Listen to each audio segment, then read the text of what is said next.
This is Crush Kumaksky here, and we are going to read Aesop's Fables. Let me just find the part we're on.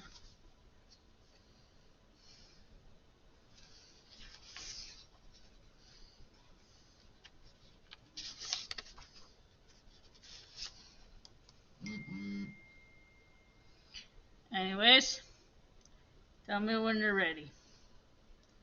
The Boasting Travelers. No, we just traveler. A man once went abroad on his travels. When he came home, he had wonderful tales to tell of the things he had done in foreign countries. Among other things, he said he had taken part in a jumping match at Rhodes and had done a wonderful jump, which no one could ever beat. Just go on to Rhodes and ask them, he said. Everyone will tell you it's true. But one of those who were listening said, if you can jump as well as all that, we need go to Rhodes to prove it. Let's just imagine that Rhodes for a minute, and now jump.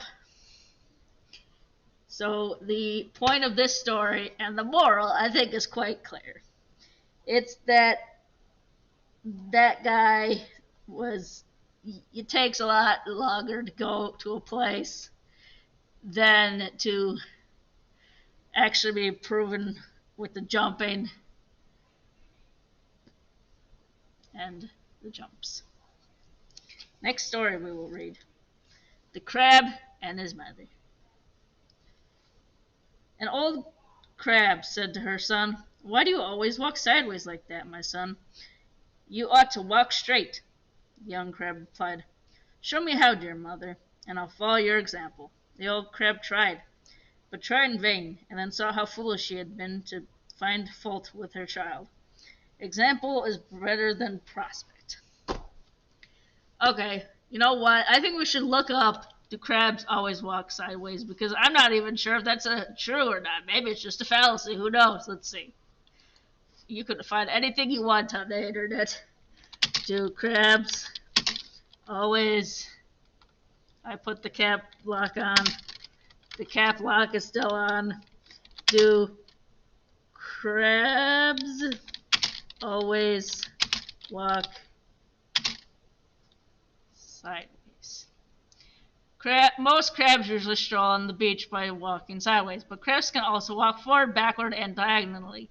Because crabs have stiff jointed legs, they move faster and easier walking sideways. Well, I see what that is proven. That this story is a fallacy. They lied. Stinking stereotypes. Okay, next story. The Donkey and His Shadow. A certain man hired a donkey for a journey in summertime and started out. The owner following behind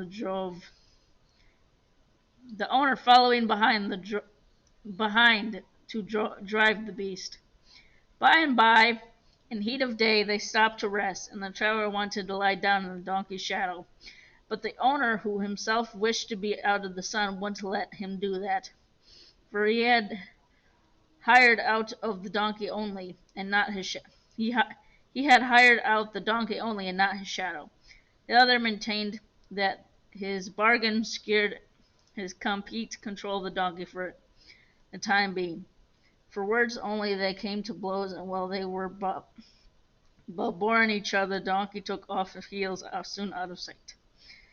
No situation is so bad it can't be turned into someone's profit. Okay, the moral of that story is, why was he not sharing the shadow? The guy could, if he was so hot, couldn't he just sat by a tree and another guy sat by the donkey? Like, they could have worked. That doesn't make any sense. And that, my friends, is Aesop's Fables. We will continue our journey of this stupid story that I will also continuously make fun of. Maybe next week. Maybe in the week after. You'll never know. But remember, streaming is always on once a week. Well, not always, but sometimes once a week. I'll let you know. But anyways, this has been Crush Kumaksky, and I am signing off. Bye.